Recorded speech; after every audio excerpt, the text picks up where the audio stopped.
খুবই অবাক করা একটা বিষয় গতকালকে ঘটে গেল দর্শক। যে যেখানে ডক্টর মোহাম্মদ ইউনূস খুব জোর দিচ্ছেন যে ডিসেম্বরের ১ম ভাগে তফসিল ঘোষণা হবে এবং ফেব্রুয়ারির ১ম ভাগে নির্বাচন এবং নভেম্বর থেকে নির্বাচনী কার্যক্রম শুরু। ঠিক সেই সময় জামাতে ইসলামীর আ আমির, নায়েবে আমির ডাক্তার সৈয়দ আব্দুল্লাহ মোহাম্মদ তাহের বলছেন, জাতীয় নির্বাচন কোনো কারণে নাও হতে পারে, কিন্তু জুলাই সনদ একটি গুরুত্বপূর্ণ দলিল, সেটি সবার আগে বাস্তবায়ন করতে হবে।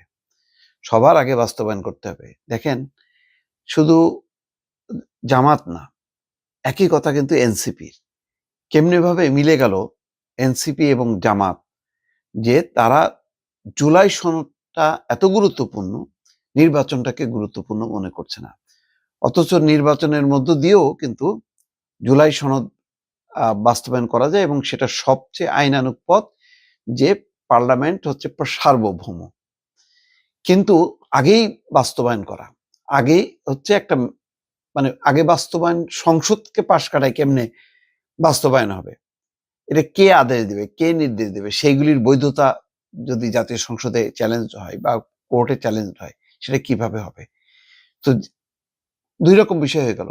সরকার দৃশ্যত দেখাচ্ছে যে নির্বাচনের ব্যাপারে অত্যন্ত সিরিয়াস। নির্বাচন কমিশনের তেমন তৎপরতা আছে বিএনপির মধ্যে। তারা বিভাগীয় পর্যায়ে মিটিং করছে, প্রার্থীদের নমিনেশনের ব্যাপারে সম্ভাব্য প্রার্থী তালিকা করছে। কিন্তু দুইটা রাজনৈতিক দলের মধ্যে কিন্তু সেই তৎপরতাটা নেই, জামাত এবং এনসিপির মধ্যে। জামাত অনেক আগেই বলেছে যে তাদের প্রার্থী ঠিক করা আছে, কিন্তু এনসিপির মধ্যে তেমন কোনো তৎপরতা নেই বললেই চলে। তারা ১২০ না ৩০ জন প্রার্থী তালিকা ঘোষণা করবে এমন কথা বলছে। কিন্তু তাদের মূল বিষয়টা হচ্ছে জুলাই সনদ বাস্তবায়ন করতে হবে। জুলাই সনদ বাস্তবায়নের পথ এবং পদ্ধতি, সময় নিয়ে মতভেদ আছে। যেমন এটা বাস্তবায়ন করতে গেলে যে গণভোট, সেই গণভোট কবে, সেই সময় নিয়ে মতান্তর আছে। জামাত চায় নভেম্বরে, আর বিএনপি চায় জাতীয় সংসদ নির্বাচনের সময় একই দিনে ২ নির্বাচন, যাতে এক নির্বাচনের মধ্য দিয়ে হয়ে যায়, এক খরচের মধ্যে হয়ে যায় এবং তাদের যে বাধ্যবাধকতা আছে পরে সেটা তারা বাস্তবায়ন করবে সংসদের মধ্য দিয়ে। কিন্তু এই যে নির্বাচনের দিন গণভোট, এটা মানছে না এনসিপি, এটা মানছে না জামাত। জামাত তো সেই কারণে বলছে যে জাতীয় নির্বাচন নাও হতে পারে, আগে দরকার হচ্ছে জুলাই সনদ বাস্তবায়ন। জুলাই সনদের যে ৮৪ পয়েন্টের ব্যাপারে কারোর কোনো দ্বিমত নেই। এটা কেন সনদটা নির্বাচনের বিপক্ষে দাঁড়ায় গেল? এটা খুব আশ্চর্য ব্যাপার। বলা হচ্ছিল যে সংস্কার এবং বিচার এটা ধারাবাহিক বিষয়, এটা চলতে থাকবে। কিন্তু এটা এখন মনে হচ্ছে যে নির্বাচনের বিপরীতে দাঁড়ায় গেল এবং সেখানে অন্তত ২ টা শক্তিশালী রাজনৈতিক দল সাপোর্ট করছে, ইসলামী আন্দোলনও সাপোর্ট করছে।